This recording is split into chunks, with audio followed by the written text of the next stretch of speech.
Jean-Paul Bury, bonjour. Bonjour. On a le plaisir de se connaître puisque vous intervenez à l'Executive Master Trajectoire Dirigeante de Sciences Po, que j'ai le plaisir et l'honneur de diriger. Et vous êtes journaliste, vous avez débuté votre carrière au Figaro, vous avez continué au Monde, puis au Parisien, où vous avez été rédacteur en chef. Vous avez également été directeur pédagogique du CFJ, donc l'école de journalisme de la rue du Louvre. Et aujourd'hui, vous êtes formateur, consultant en prise de parole et en gestion de crise. Tout ça est exact. Oui. Merci. Alors, merci d'être là. Donc, la prise de parole en entreprise et le piège des émotions. Voilà notre sujet, le sujet de notre séquence. Le piège des émotions en période de crise. Quel rôle jouent les émotions en période de crise de part et d'autre, côté entreprise et puis côté public? C'est un véritable piège parce qu'effectivement, quand la crise éclate, voilà, c'est de l'émotion qui se manifeste en premier.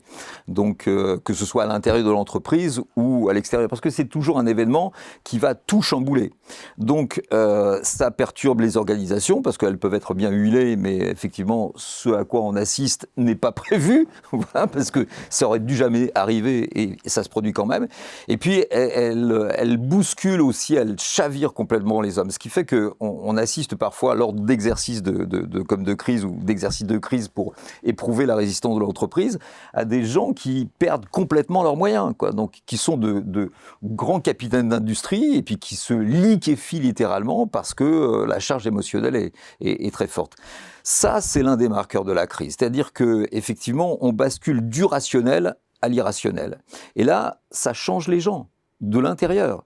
Et vous avez parfois, justement, des gens qui sont confrontés, qui sont rompus à l'exercice de lourdes responsabilités, qui deviennent complètement ingérables et qui peuvent pas affronter ou, en tous les cas, combattre cette crise, qui est un élément destructeur finalement de l'autorité dans l'entreprise. Parce que la crise, c'est un, on perd les commandes, et deux, justement, on bascule du rationnel à l'irrationnel. Et est-ce que ça pourrait expliquer pourquoi certains dirigeants, tout simplement, ne prennent pas la parole, sont tétanisés, refusent de s'exprimer ? Non, c'est pas optionnel aujourd'hui parce qu'effectivement, on est dans un monde hyper communicant et le dirigeant qui vous dit encore aujourd'hui, écoutez, moi, de toute façon, il y a que moi qui communique pour l'entreprise. Et puis, de toute façon, j'ai toujours décidé de ne rien dire. C'est pas possible parce que effectivement, les réseaux sociaux font que on est dans un monde hyper communicant et on va parler de votre entreprise à votre insu. Et vous savez très bien que si vous prenez pas la parole, vous n'aimerez pas la façon dont on parle effectivement de votre entreprise. Et puis aussi, on est dans un monde de fake news, d'un Fox, quoi. Donc voilà. Donc si vous ne parlez pas vous, on pourra dire n'importe quoi sur votre entreprise si elle est en situation de crise. Et vous savez très bien que aujourd'hui, c'est catastrophique à dire. Enfin, c'est désespérant peut-être, mais c'est le premier qui parle qui installe la vérité.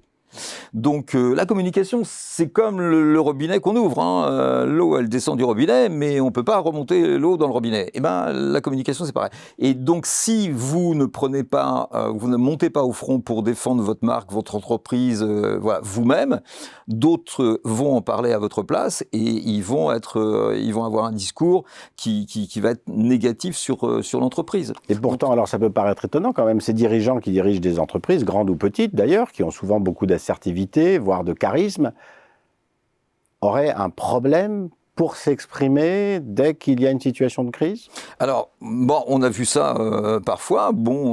Il y a des cas récents qui sont patents là-dessus, mais aujourd'hui, de plus en plus de patrons se forment à la prise de parole. C'est pas optionnel. Qu'est-ce qu'ils apprennent d'ailleurs ? Ils apprennent justement, notamment, à s'exprimer en cas de crise. On leur fait faire des exercices ? On fait des exercices, on les soumet à des crash tests de crise. Mais est-ce que c'est comme le chant, la communication ? C'est-à-dire qu'on dit que le chant, des personnes pour apprendre tous les cours de chant ne réussiront jamais à chanter. Est-ce que n'importe quel dirigeant peut devenir bon en communication avec Dans la communication, ça prend. Ça s'apprend. Voilà. Donc, tout le monde oui, tout le monde, pour peu que... Oui, c'est une discipline, ça se travaille. Il y a des outils, et puis il faut faire ses entraînements, quoi. Donc voilà. La bonne communication, c'est souvent un mixte, d'ailleurs, de la caisse à outils des journalistes et de celle des comédiens.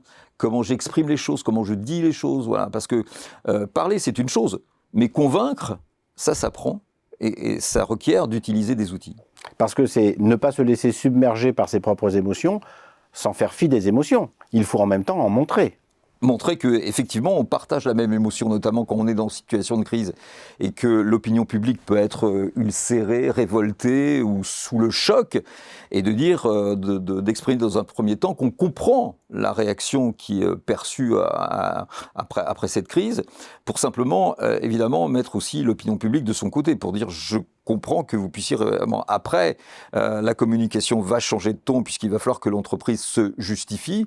Et puis les journalistes vont amener les questions qui dérangent et auxquelles il faut s'empêcher de répondre tout de suite. C'est-à-dire à qui la faute, pourquoi, et qu'est-ce qui va arriver. Vous dites mettre l'opinion publique de son côté, donc ça laisse entendre que l'opinion publique a toujours raison ?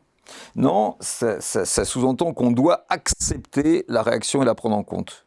Voilà, c'est-à-dire que on peut pas faire fi on peut pas faire fi, mais on peut pas être empathique de tout. Non, bien évidemment, mais si on prend l'affaire Lubrizol, bien évidemment, vous imaginez ce qui s'est passé. Donc voilà, et il y a eu quelques mots simplement, mais à peine, de l'entreprise pour dire qu'il y avait pratiquement 1,5 million de personnes qui avaient été affectés par cet incendie monstrueux, dangereux au demeurant, puisqu'il s'agissait d'une entreprise Seveso.